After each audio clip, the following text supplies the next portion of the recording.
Welcome to Nurses and Hypochondriacs, Dr. Megan Maas. Hi, thanks for having me. Thank you for coming on. I'm so excited. I know we were chit-chatting a little bit before recording, but cool. So I met you through a lecture that was going on, a Zoom lecture through Children's Hospital of Los Angeles, or Adolescent Med Program. And you were giving this amazing lecture on porn in teens, which I loved and I incorporated. Tell Thank us a little bit you. about yourself and how you started all of this and started getting interested in porn and talking about it, which we do so need these days. Right.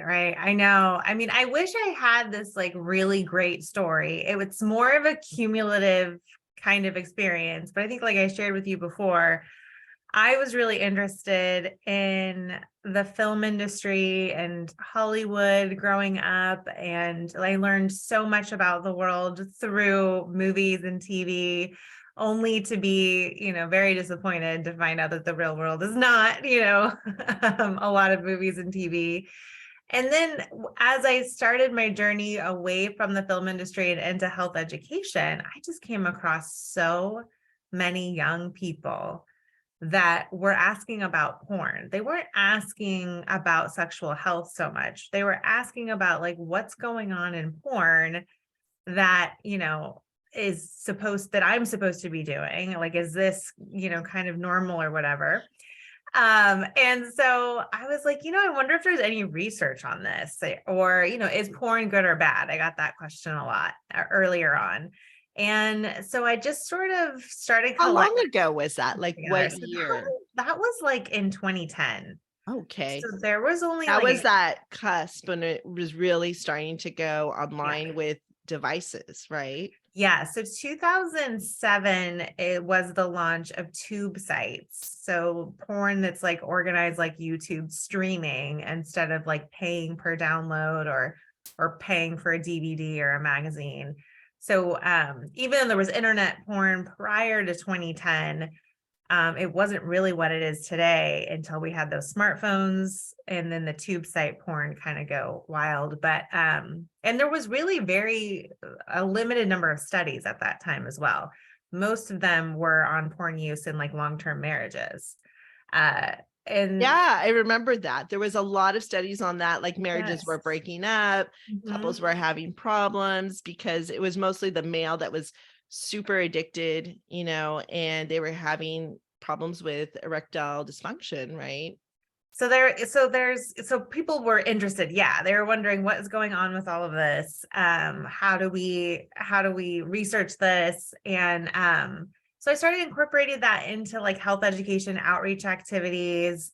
I also learned that it got college students interested in learning about like violence prevention, because Oh, you can do like a intimate partner violence or sexual assault, outreach program, or you could do like a on-screen relationships or porn and sex. And then, you're still teaching them the same information about healthy relationships or sexual experiences, but you're grabbing them through the engagement of porn or movies. And so it just kind of seemed like my worlds combine when it was like, oh, I get to understand media and how, that shapes our worldview, and porn and how it can shape our worldview around sex, and then combine that with health education and sex education. So that's kind of how the short answer for how I ended up where I'm at today.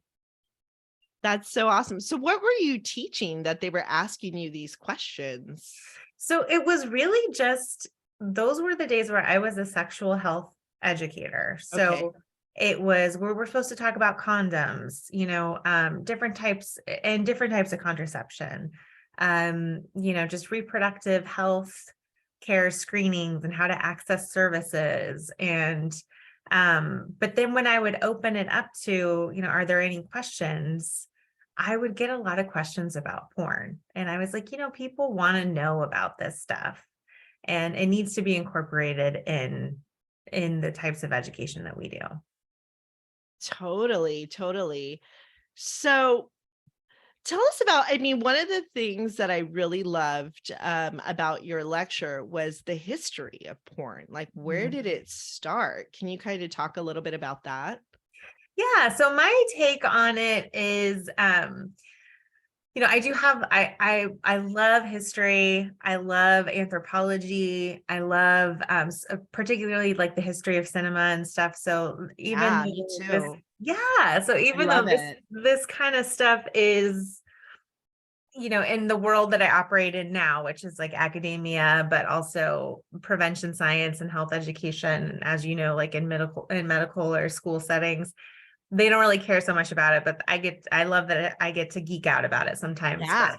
But basically, in my opinion, my sort of sense of what I've read and learned is that we've always had erotica. We've always had these creative expressions of sex. We've always wanted to look at naked people, watch people have sex, interested in sex, but the creative endeavor of, very early on, we start with like cave drawings. Um, Right. I show the Aboriginal cave drawings or Greek sculptures or Yes. even, Renaissance paintings, but those were all with the purpose of creative expression. And most of them were commissioned by royalty. So any commoner isn't going to be masturbating to those nude, Renaissance paintings in their lifetime.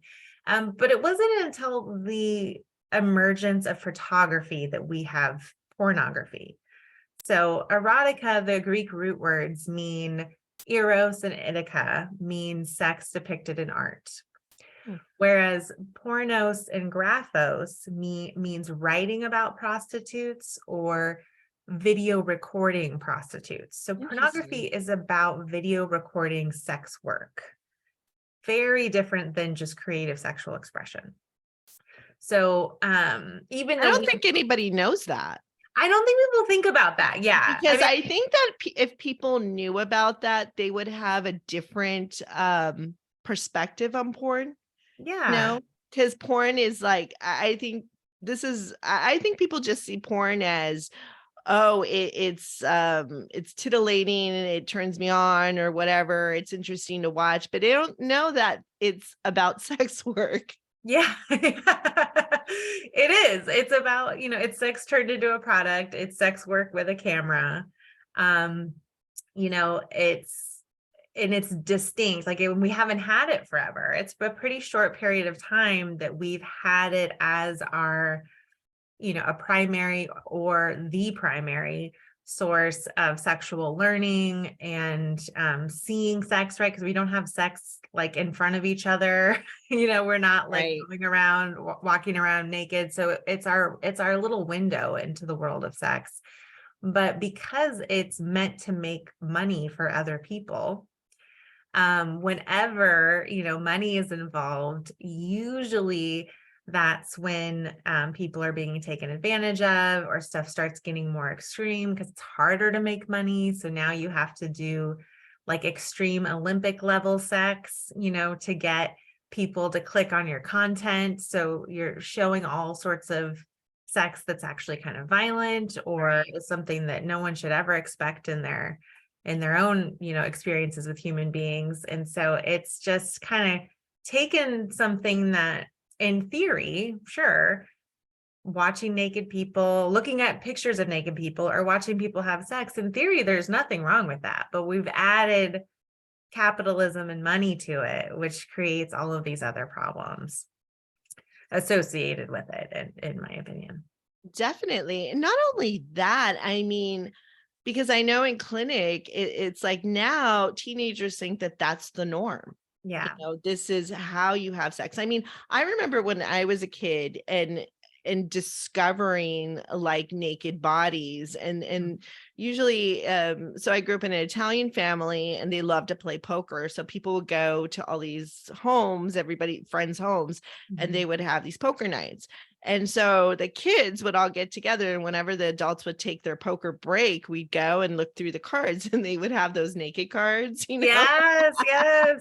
with like the pinup girls or whatever. And so that's how I discovered it, Wow, and then yeah. Mhm. and I was telling you before the show, like I'll talk to various men, and people just, I guess, feel comfortable with me telling me their stories, and I just talk to people for a living anyway in clinic, and people tell me their deep dark secrets sometimes. And so men have told me how they discovered like their first Playboy or magazine, in Uncle Jim's like Yeah. basement or whatever. Yeah, Or we used to totally. go to Uncle Jim's garage, and that's where he Yeah. had all the Playboy Yeah. magazines, Yep. and you don't hear those stories now for these young boys are non-existent. And it is so, so sad, I you think it's know. really sad too. I mean, I share the story often of like when I was like in middle school, we had slumber parties. We would watch like HBO After Dark or like Right. Cinemax, and we'd like hurry and change the channel if we heard a Yeah, parent coming downstairs, or yeah, you're looking in exactly. somebody's sock drawer for a VHS or something. And it was an experience, right? It was like Right.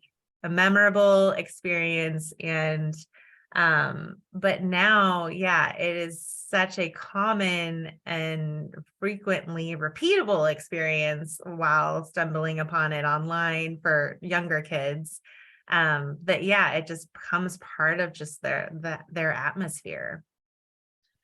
Right. I mean, here's another thing too. Parents in general, I mean, I'm kind of surprised in this day and age, because there's parents that are my age or younger, and you would think that they would be comfortable talking about sex with Yeah. their kids. Like it should be a normal thing. It should start at the age of 8, where you Mhm. start talking about the developing body. Now, I took a course, 2 semesters actually at Cal State Long Beach on the psychology of sex, which was super Hmm. interesting. Mhm. At the time, I remember it was a lot of research studies that we were going through, and a lot of just, so it was pretty complicated. Although she did have some interesting things, like she had a massage therapist come up, and they asked one of the students to get a massage. I mean, this is something that would never happen today. Right, right. But we were just like, oh my God, this girl's like totally getting a massage. She was naked, in front of the class. And Wow. in some of our assignments, the woman who taught the class was very interesting. She was this voluptuous woman. She would sit there, and she was kind of aggressive too. But Yeah. it was like she was like a dom or something. It was Oh, pretty okay, yeah. wild.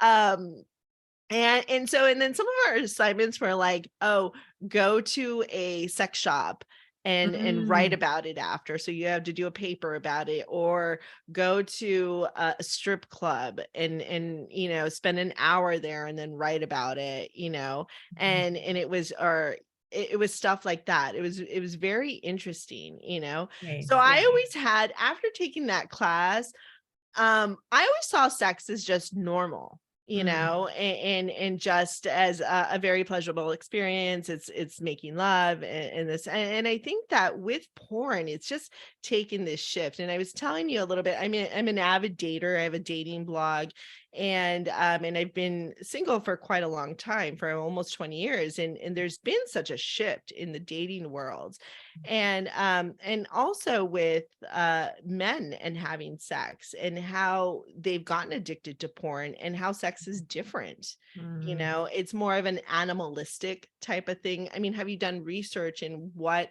happens to people when they're addicted to porn and their neurotransmitters?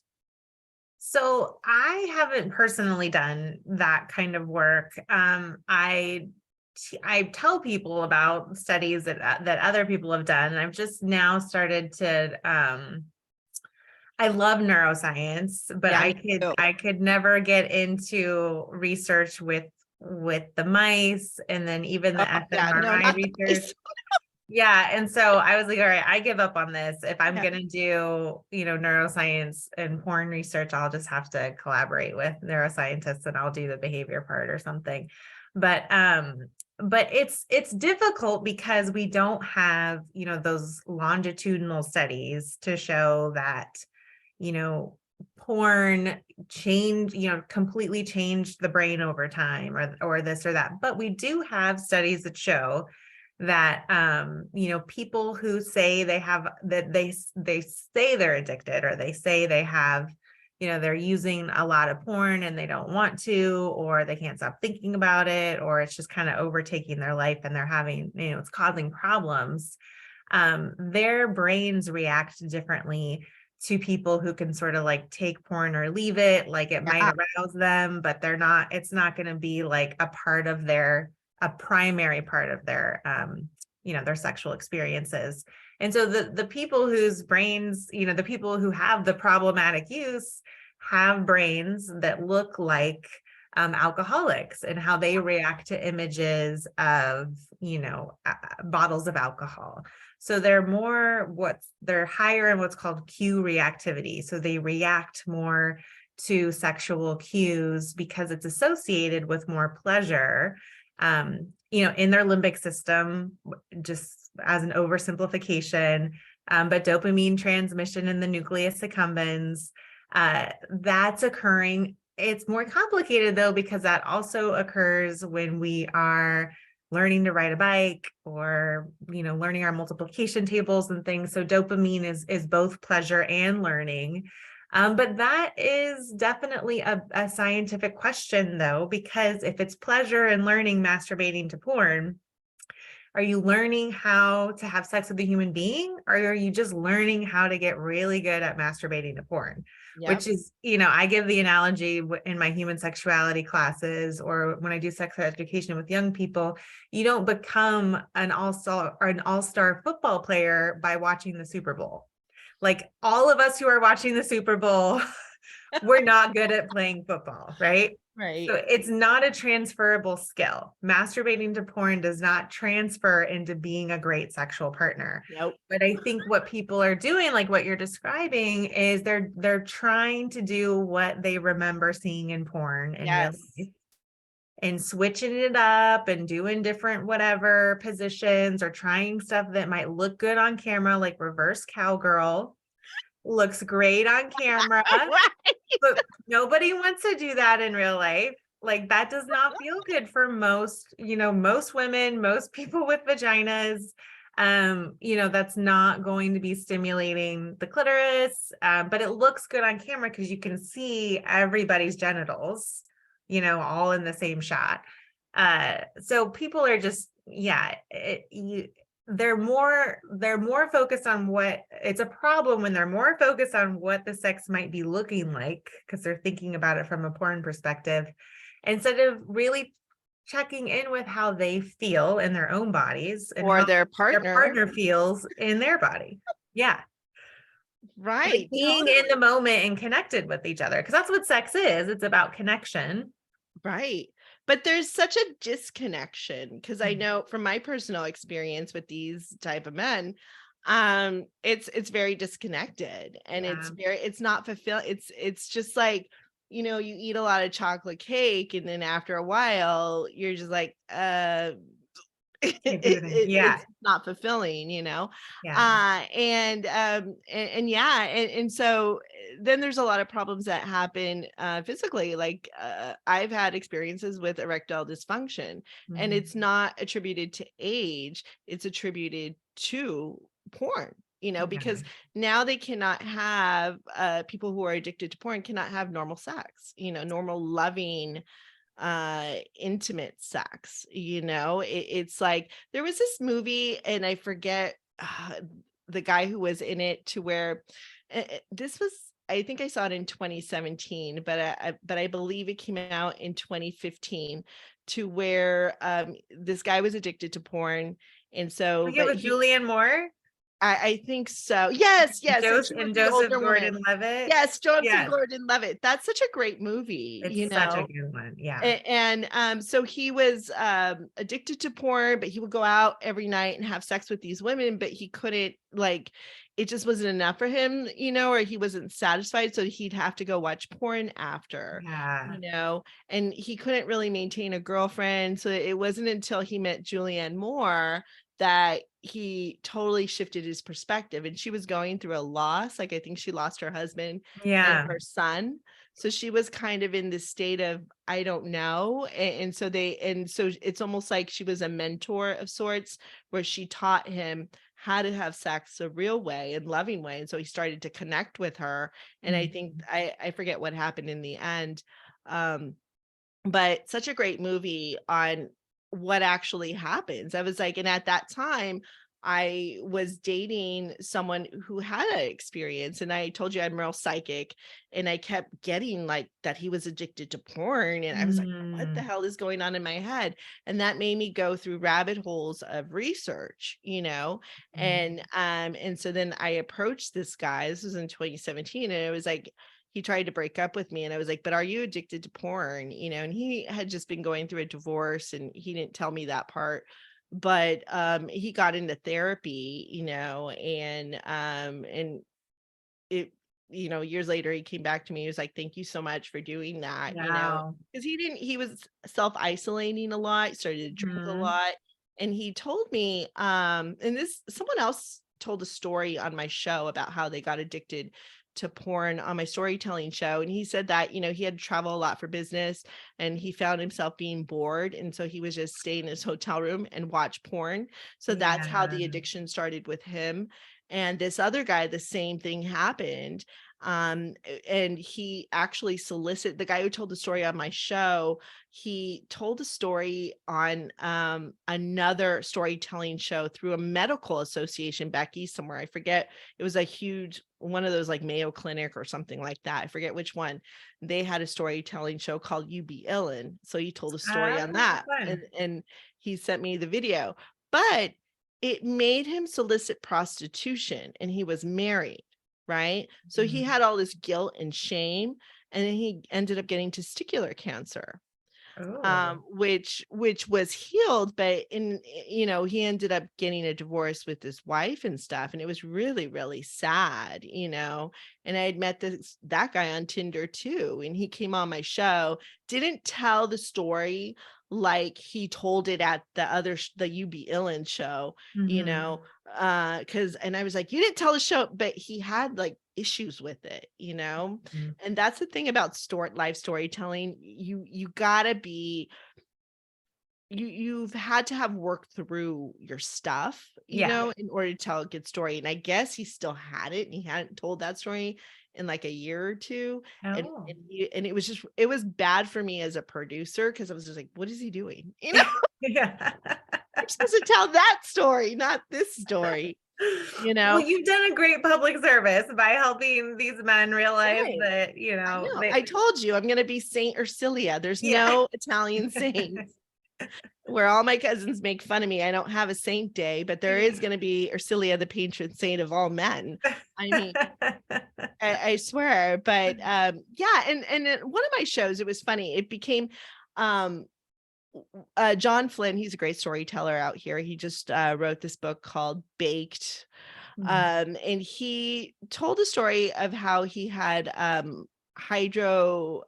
his testicles filled up with water, Mm. and hydrocele. He had a hydrocele. He didn't know why. And so he told this great story. And then all of a sudden on my show, all the guys that were on it, I had 3 guys, they started telling penis stories. I go, you can't do that. You can't. The show does not need to become a penis show. They're like, but yeah, but your show is such a great platform, because we don't have another show that we could just go on and talk about what happened to our Yeah. penis, you know? And so I started to really look at that, you know, because then another one talked about how when he was a teenager, he thought he had herpes, and he went on this whole journey, and it was hilarious, you know, because he went to the library and researched it. And that was before, you know, the internet and stuff. Yeah. How That he went took some courage. right? And it was an interesting story. And then the other guy gets on, he's like, can I tell a little bit about my penis story too? And I was like, no. I was like, this show, Enough with the how did- penises. I go, how did my show, all of a sudden I had 2 females and 3 men on that show, and myself, so it was like 3 and 3. And I was just like, how did this show turn into a penis show now? Like, I don't know, and then I started to see that, that would be a good idea for a show, so, Yeah. but excellent. Yeah. So you just went to SSS 2022. I saw on your Twitter. Yeah. What was that about? It looked really interesting. So it was like a sex symposium. Yeah. So I'm a board member on all the S's we call Quad S. It stands for the Society for the Scientific Study of Sexuality. I love it. And we have a meeting every year, and it's all, sex science, mostly researchers, but sometimes there's practitioners and educators there as well. And it was in Vancouver this year. I presented some work on sexual esteem, how men are higher in sexual esteem when they ejaculate on women's faces than men who don't. And women who have their faces ejaculated on are higher in sexual esteem than women who don't. And so there's this whole, it's in porn, it's called facials.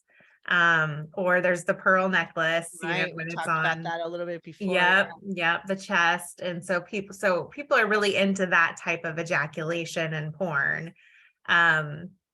So anyways, that's what I presented work on.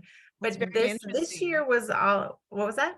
I said that's very interesting Yeah. because from my research, I told you a little bit about my experience with the pearl necklace, and I was just like, Yeah. what's that? And so from my research, it showed that, like, especially this person was a Middle Eastern person, and people from Middle Eastern descent, men, it's like, yeah, higher esteem, but they're seeing that person that they're ejaculating on as a lower esteem. Oh yeah. Yeah.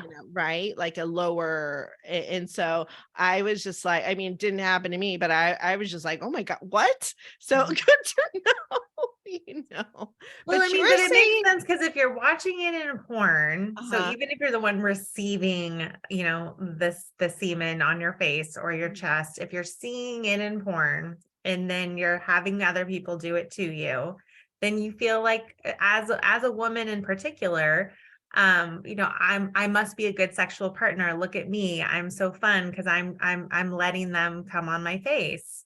And then, for the person with the penis, they're thinking like, yeah, look at how great I am because I'm coming on somebody's face.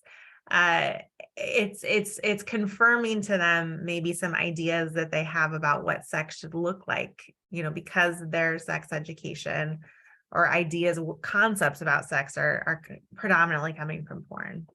right. And it's such a power thing. I mean, the phallus in society is such a symbol of power. You have Yeah. the Eiffel Yeah. Tower, you have the obelisks, and Mhm. so that totally makes sense where Mhm. you're just like, oh, Yeah, I'm that's a in great power point. control move. Yeah. Yeah. And so I mean, you could go down rabbit holes with the whole sexual, like,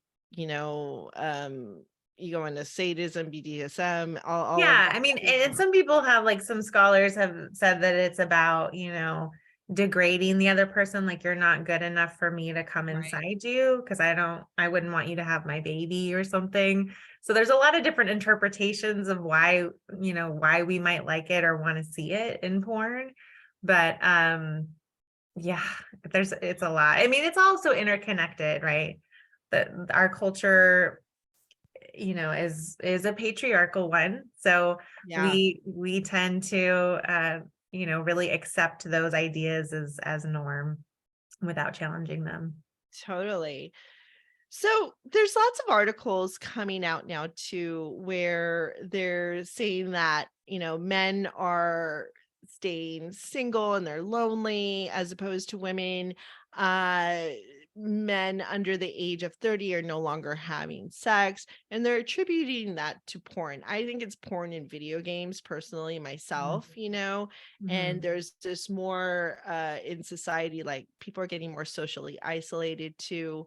I mean, if you're working on a computer all day, I think it's hard to detach and then try to go out and be social, you Yeah. know? So it's like probably easier for a lot of these men. And since they were boys, they're so trained already to watch video games. And now with the kids coming on, they're so trained to be on their devices.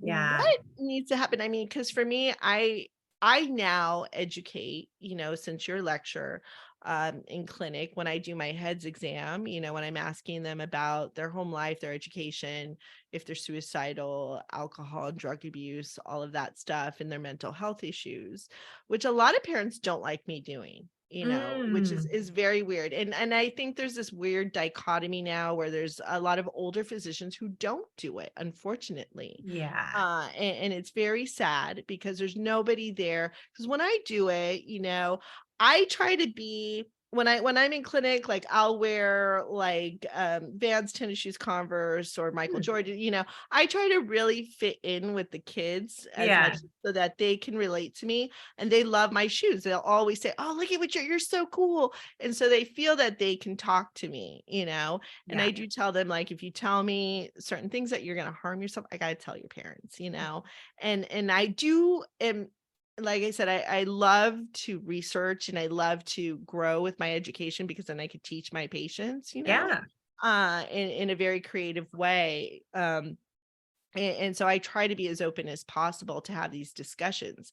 And I remember I was working at a clinic where the doctor was in her late 60s, and she wasn't doing this. She wasn't even checking the genitals. She was doing physical Mm. exams fully clothed, which is common, and here I am.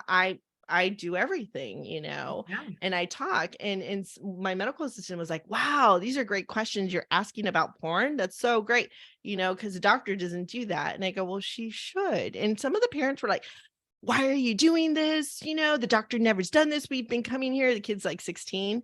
And I go, Mm. well, I mean, that's your problem, not knowing what a normal physical exam is, Mm. not questioning the doctor on what she's doing. And you need to have these conversations with your children, because Yeah. this stuff is out there and Yeah. stuff. I mean, I know in my age, it's like, again, I was always into research. And when I was in fourth grade, I was reading Judy Bloom, Are You There? It's Me, Margaret. I was reading Forever, like you said, we were looking on HBO or on Yeah. TV and Mhm. trying to figure stuff out. I was always taking books out on sex Mm. from the library, because Nice. I was always very curious. My parents were not gonna teach me, Oh, yeah. Yeah. and at that time, like, I would hide them under my bed, Yeah. or I would Gotta just get read the them. information no matter Gotta what. get the I love it. information Love out it. there, and I Yeah. was very young and stuff. And but these I'm just amazed when I get these parents in, because a lot of Yeah. them are younger than I am. And I was like, are you kidding me? And then I wonder, what are their sex lives about? It's like, gosh, are people still in this archaic mode? And I Yeah. guess so. I know. First of all, I'm so glad that you do that. So this morning I was actually doing a training for meds for residents. And most of them are going into like OBGYN practices. But they were wondering, how can we assess for porn use and stuff with pediatric patients? And so I was like, well, you can have it as a source of, figure out what their sources of sex education are. If you're Mhm. too worried about like asking about porn directly, you could, have them check off or click on a box like, do you have comprehensive sex ed at school? Do your parents talk Yeah. to you about sexual health? Do you go to websites online? Do you watch porn? Like, could be one item to kind of sneak it in there. But I Yeah. think asking is the right thing to do. The thing you could also say is, because I think what parents are really afraid of is that they're afraid that their perfect little kid didn't see porn yet, and you just gave them the idea. You just gave them the idea to go look at it. Right. Right. And research shows that's not true. So when we talk to kids about sex, when we talk to kids about porn, they aren't more likely to go watch it or see it or have sex because, they learned about it. So, you know, it's I like, think they're more conscious about it, yeah, the more you educate, the more conscious someone gets. yes, And when you don't know, and when other people are, oh, well, it's just okay. And you don't like with the whole coming in your face and the pearl necklace yeah, and stuff like that, you know, like with me, I'm like, no, because I know, I was like, that doesn't seem yeah, normal to me. It's not what I like, and I yeah, started doing research on it and I was like, oh, for sure now, no, yeah, yeah, yes, no, that's not right? where And you, no. like I said, I've always tried to learn stuff so that I know and I'm educated.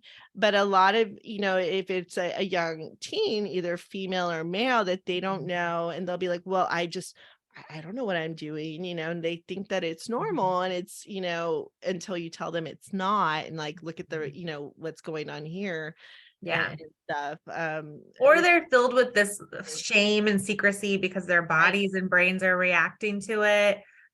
Because it turns us on, even if it's content that we don't psychologically agree with, our bodies can react to it because it's like how our bodies react to pictures of hamburgers. Even if we're a vegetarian, our brain is going to be like, "Ooh, look at all of those calories." Um, so teens and younger kids, I think we need to talk to them about, like, you're going to see people having sex on the internet. You're going to see naked people. Your body, you might get butterflies. It might make you feel queasy. It might give you an erection. It might, it might make you excited, or it's just going to be, or you might not have a reaction to it at all. It is all fine, but it's important, like for younger kids, we talk about, like, and I'm talking like under 12 or something. That means your computer's broken and you need to go talk to your mom or dad about, this happened to your computer, kind of a thing, because they're young, they don't know. right, But those 12, like, it's like that 12 to 15-year-old range. um they're going to be curious, they're going to be looking up butts, boobs, blowjobs, right, all of that, and it's going to happen. So I think either getting in front of it and telling them it's going to happen, and it's totally normal for your body to react that way, but you're either watching content that is completely unrealistic because it's stuff that's produced professionally, and like I said, it's like Olympic level sex, right, Super Bowl sex. This is not anything you're going to do. Or unfortunately, what research has shown, that 1 in 8 videos on Pornhub features sexual violence. So it's a lot of incest, it's a lot of sexual coercion, and it's all done with iPhones and, webcams. So it looks very real. And unfortunately, some of it is real, and then they get it taken down because it's illegal. But so we have to talk to teens about both the unrealistic professional stuff as well as stuff they might come across, because they're looking at tube sites because they have free access to them. And that's why you don't want to watch it, because you might be watching somebody being sexually abused right. or being sexually assaulted, or you're watching fake sex that's professionally produced for money, that kind of thing. But bottom line is, it's normal to be curious, but it's not sex education. Right. And that's unfortunate. I mean, and another thing that I see still to this day is that parents cannot say penis and vagina. They Yes. can't say penis and vagina. I still have parents that are like, oh, your Tootsie Roll or whatever, your cookie. And there's a problem with that. I'm going to tell you why. And I try to educate my parents on that. I go, please use penis and vagina. It's normal. Let's use appropriate words for Mhm. appropriate body parts, because what has happened before, this is a story a pediatrician told me, and I was disturbed after she told me the story. She said that this little girl kept going to her mom and saying that her uncle wanted to eat her cookie and she didn't want to give her cookie to her uncle. So the mom didn't understand what she was talking about. And she's like, well, it's okay for you to give cookies to your uncle. It's okay for you to share. Okay. So well, the kid was getting molested by the uncle. So, but the mother ended up like going to prison too Wow. because she was illegal. It's like she was consenting to it. Oh So this is gosh. what she was saying, that it's okay, you know? So then there was another story she told me about this other kid, and they would call his penis a choo-choo. And so he would tell his mom, like, oh, we're playing choo-choo, and it was with his uncles, you know, and they like to put my choo-choo in his mouth. And same thing, the mom was like, oh, well, that's nice, you're playing choo-choo with your uncles, and she's thinking a train, but it's really his penis. And again, the Oh, kid was getting molested. So yeah. she was just like, you know, she was really angry about it. She was just like, this is why. And I go, exactly. You know, so I try to tell people that. I mean, I remember one time a foster mom was telling the kid, oh, show her your ding dong, you know? And I was like, you know, it's just not appropriate. We should call it a penis because it is a Mhm. penis. And please don't call it that, you know? Yeah. Don't make it a food group, you know? Right. And Oh, so she started screaming at me and got aggressive. She was almost gonna hit me. And I was like, whoa, you know? And it was just a wow. very bizarre incident. And I go, she goes, I'm gonna call it anything I want to call it. And I was just like, whoa. You know? And you know, but Yeah, anybody it runs listening, deep. Those are like, I know people are very, and they're very, it's intense. It's yeah, very intense. And but you're right. I've heard not those stories, but a friend of mine who works in sexual abuse prosecution yeah, office, they really recommend for similar reasons, that it's really hard to prosecute if a child in their test, while they're testifying says we or who or something, right. instead of touching my penis, touching my, Vagina, penetrating my right. vagina, touching my vulva kind of thing. Yeah. Yeah, and I mean, growing up, like I said, I grew up in an Italian family, so it was very common back in the 70s, and they would say, "Oh, you're butterfly," like they would call it Mhm. farfallina, or a boy would be lucel, like a bird, lucello, you know. And Oh, I was always confused. So as a yeah. kid, I was like, Yeah. "But wait a minute, that's a butterfly, and I have a butterfly." I don't understand, you know. And I was always like in this state of confusion when I was a kid because of these Totally. double entendres, I guess you want to call them, Mhm. of double meanings and Mhm. stuff. And it didn't make any sense. So I always try to educate people and say, just call it a penis and a Yeah. vagina because that's what it does. It's part of the body.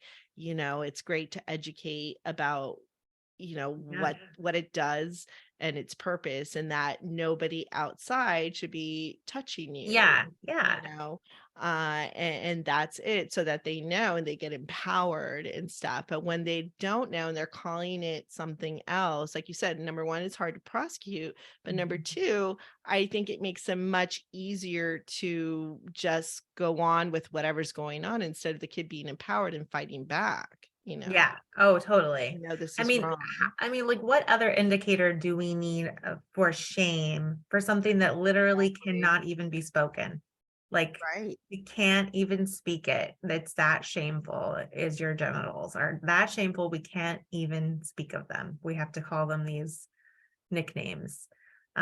Just, symbolically is just sad. Yeah. Yeah, yeah, and there's just so much going on in the media now, and I just want to talk about one more thing and we'll wrap it up. But have you seen Orgasm Inc? That movie on Netflix? Yes. So, yes, go ahead. Yeah, no, I was just gonna say I watched it and I was a bit disturbed because this woman turned this whole thing into a sex cult. and it was Mm. all about money. So that's the disturbing part that I got. And the people were Okay, no, I haven't seen Orgasm Inc. I was thinking of something different. probably thinking of something different. Yeah, it was this woman that started this sex cult where it was all about uh it was all about masturbation, but the female and orgasms. So Mm, it was about the female getting an orgasm. So she had all these followers that I guess didn't understand about orgasms. mm, And they were very young. They were like 25. And so I was just like, what? But she was mm. having these women spread eagle and men just there. And I was just like, oh my God. And so these Silicon Valley guys were paying hundreds of thousands of dollars to join this cult to do this. Oh, I was just like, wow. this is so wrong. Yeah, Wow. great. It's a great documentary. I thought it was very good, but also disturbing that people felt that they had to do that, and kind of and again, I think it's because we're not talking about sex the right way, Yeah. that it's still kind of hidden, and we got to go join this group of people that all it's just weird. And this woman opened up these locations all over the place. Oh, Like, wow. yeah, and that's what people were. She made billions. It Oh, became she this like franchised. franchise. Like she had places, these little cult places all over the place where people would Wow. pay hundreds of thousands of dollars to join and go in there and do these things. And I was just like, it was crazy. I was just like, oh my gosh, very interesting doc, but also sad that people have to go to Yeah. that extent. Um Yeah. I think the one I think I was thinking of was the rush to female Viagra. There's a doc oh about yes, I saw that like one. Yeah. incorporating pleasure or something like that. Right, So, right. So much. So anything you'd like to add before we wrap it up? um, It's been such a gosh. fun I discussion. know it's so fun. I'm sure I'll think about it like 2 days I'm later or sure. I'm something, sure. but Yeah. We'll probably have you on again. okay. Super fun. Well, thank But you yeah, so but much. thank you so much for making space for Yeah. adolescents to talk. So I guess I'll just end with like you're doing exactly what we want you to do, because if you bring it up in a place, there's research that shows that in medical settings, people trust the information in medical settings more than any other information context. Right. So if you can bring up porn as like, this is something that needs to be discussed and this is important and we know about it scientifically and medically, then you're giving permission for the teen to learn about it themselves, effects wise. But giving them permission to really talk about it, like, wow, maybe this is something I'm supposed to talk about. So maybe they'll talk about it with their partner, or they'll be able to establish some kind of boundaries or whatever. Right. It becomes part of like, oh, this isn't just a big secret. This is something I need to actually learn about and think about.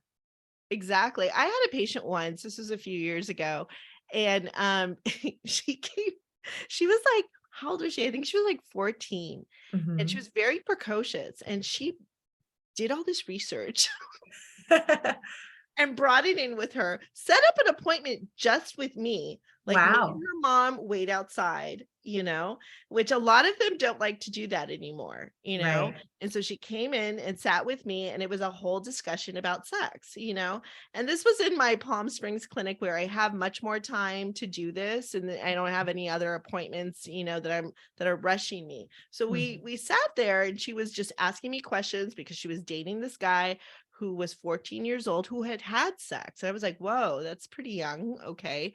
And so he was pressuring her to have sex. And so she did all this research to get herself educated. And then she came to me and she had all these questions, written down. And we had this really great discussion. And I told her, I, of course, to abstain, and I told Mhm. her all the pros and cons to everything, and that if she was really thinking about doing it, I mean, I can't stop her from doing whatever, but to go ahead and get protection and to make an appointment with the OBGYN and maybe go on a contraceptive, Mhm. like Depo-Provera or or whatever, and if she Mhm. wanted orals, I told her she could come back to me, but to think about it. But she was just so educated. I almost think that she didn't even do it, because of Mm. all the education. Like, she just felt so empowered. And Yeah, and I that's what I abstinence think that's takes. I what mean, it is. people who are really into promoting abstinence, it takes like a deep level of skills and knowledge because there's a lot to navigate, you know, Yeah, especially if you're like, I'm okay with, touching breasts, but nothing below the waist, or I'm okay with like under, over underwear, but not right, under underwear. Like you have to have skills and knowledge and comfort to exactly. to do that. Right. And I also empower them to, like, if it is a female, or even a male, to ask the other partner to get tested if they had already been sexually Highly reactive. Same sexually thing, same active, thing. to Yeah. go get an STI test, and come back with the results, and they have to actually see the results. Because I said, if you guys do that together, then that's a whole other thing. Most times the other person won't do it. I ask all of my partners, like, hey, I need to see an STI test, I'll show you my most current one. And a lot of men have it on their phone alert. Oh, But wow. the ones that don't, but the smart ones that are very sexually smart with themselves and are kind of OCD about their health, do it. Mhm. But the ones that don't care and are very sloppy, I'm like, so Yeah, no. No. that's always a great practice. But Yeah. awesome. Thank you so much, Dr. Moss. And again, hope to have you on again. Yeah, it was so Awesome. nice to chat with you. I feel like I Cool. learned so much. So, Yeah, me yeah. too. Me too. Till next time, nurses and hypochondriacs.